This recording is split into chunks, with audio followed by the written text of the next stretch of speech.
లేదు ఆల్రెడీ అది కోర్టులో చెప్పారు కాబట్టి నాకు వచ్చేయలేదు.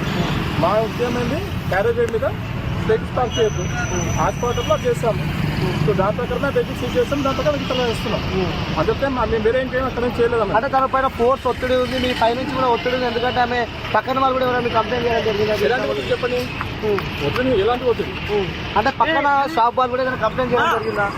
మేము ట్రాఫిక్ అండి, ట్రాఫిక్ ఎవరు కంప్లైంట్ చేయరు, అది లాండ్ ఆర్డర్ ఇష్యూ అవుతుంది. సో ఏదైనా గొడవ అయితే లాండ్ ఆర్డర్ ఇష్యూ అవుతుంది, ట్రాఫిక్ కంప్లైంట్ లేదు.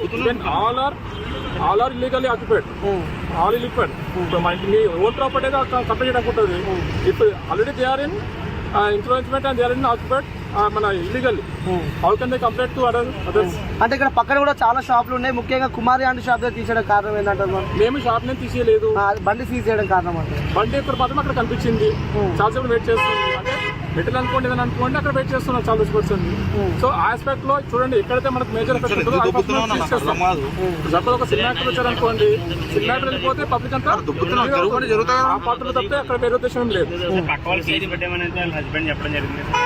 చూడండి కేసు మా దగ్గర పెట్టారు, మాది ట్రాఫిక్ అండి, ట్రాఫిక్ లో కేసే పెట్టారు.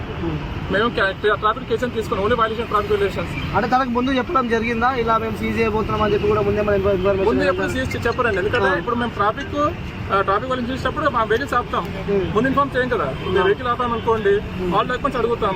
ఇప్పుడు అన్నసరి ఇప్పుడు అన్ని పార్క్ ఇవన్నీ చల్లనేస్తాం, ముందు ఇన్ఫార్మ్ చేయము. ఆల్రెడీ ఇక్కడ బోర్డు ఉంది, నో పార్కింగ్ బోర్డు చూడండి. మీరు అన్నట్టు అక్కడ చూడండి, ముందు రోజు నేను 1000 రూపాయలు చల్లనేసాను. రెగ్యులర్ గా వెహికల్ పార్క్ చేస్తున్నారు, ట్రాఫిక్ జామ్ చేస్తున్నారు చెప్పి ఆల్రెడీ ముందు పార్క్ చేస్తాను. మీరు బిఫోర్ నేను మొన్న చేశాను ఆల్రెడీ, ఆయన కాదు వాళ్ళు వినాలి కదా. సో కాబట్టి అది నేను ఫస్ట్ మీరు అన్నట్టు ఇన్ఫర్మేషన్ అనేది ఇన్ఫర్మేషన్ ఇవ్వమని ఎప్పుడు కూడా. ఇన్ఫర్మేషన్ అనేది ఎవరైతే వెహికల్ డ్రైవ్ చేస్తారో వాళ్ళు తెలుసుండాలి. ఎప్పుడైతే మీరు డ్రైవింగ్ లైసెన్స్ తీసుకుంటారో ఎక్కడ పార్క్ చేయాలి, ఎక్కడ చేయొద్దు, అవన్నీ ఎగ్జామ్ ఉంటుంది అది తెలుసుకోవాలి. కానీ కాకపోతే ఇక్కడ మేము ఇక్కడ నో పార్కింగ్ బోర్డు పెట్టాం చూడండి, ఆయన కానీ ఆల్ వెహికల్స్ ఆర్ పార్కింగ్, అది మరి 1 minutes secondary. Okay, so next మరి ఎప్పుడు ఆ వెహికల్ సీజింగ్ నుంచి బయటకు ఎప్పుడు వచ్చే అవకాశం ఉంది? సో ఏ విధంగా దాని కార్యాచరణ ఉండబోతుంది తర్వాత? ఏం లేదండి, జస్ట్ ఆ వెహికల్ ఆపే రాస్తాము. యాజ్ పర్ ఇంకోటి కొంచెం మోడిఫికేషన్ లాగా ఉంది. మేమేం పర్మిషన్ క్యాన్సిల్ చేయలేదండి, పర్మిషన్ క్యాన్సిల్ చేయలేదు. మేము అసలు వెహికల్ షాప్ నే టచ్ చేయలేదు, మేము ఓన్లీ వెహికల్స్ టచ్ చేస్తున్నాం. అన్నెసరిగా అతను మా మీద చెప్తున్నాం, కానీ అసలు మేము కనీసం మేము ఫుట్పాత్ ఎక్కామా? అంటే వన్ మోర్ సార్, ఇక్కడ ఏదైనా షాప్ భారీ ఎత్తున నడుస్తుంది, కొంచెం ఎలాంటి పర్మిషన్ మినిమం పర్మిషన్స్ లేకుండా నడిపిస్తున్నారు. డైలీ ఒక టర్న్ ఓవర్ చేస్తున్న దాదాపు మంత్లీ వచ్చేసి 5 lakhs టర్న్ ఓవర్ దాకా ఉంటుందని ఆమె చెప్తున్నారు. పైకి పెట్టాను ఎండ కొడుతుంది తీసుకోవాలండి. ఆల్రెడీ మా డిస్ట్రిక్ట్ అది కూడా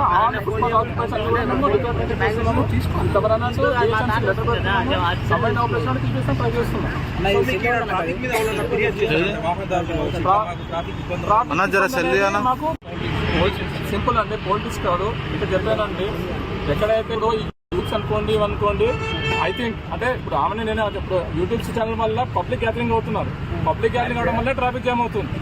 చూడండి ఈ ఫుట్పాత్ అంతా నిలబడ్డారు. సో వాళ్ళని చూసి ఇంకొకరు అంటే తన వల్ల కొంచెం ఏముంది, కానీ మిగతా వాళ్ళ పబ్లిక్ తో కూడా ఎక్కువ ఇష్యూ అవుతుంది. అందువల్ల మేము రావాల్సి వస్తుంది, అక్కడ పర్సనల్ ఇష్యూ ఏం లేదు అక్కడ. ఇంకోటి ఇక్కడ ఫుడ్ బ్లాక్ చాలా షాప్స్ ఉన్నాయి కాబట్టి పార్కింగ్ కి సంబంధించి ఇబ్బంది కూడా మనం ఎదుర్కొంటున్నాం. సో పార్కింగ్ ఎక్కడైనా ఏర్పాటు చేసే అవకాశాలు ఏమైనా ఉన్నాయి? ఆల్రెడీ ఇక్కడ పార్కింగ్ కూడా ఉందా? Already they are unnecessary parking.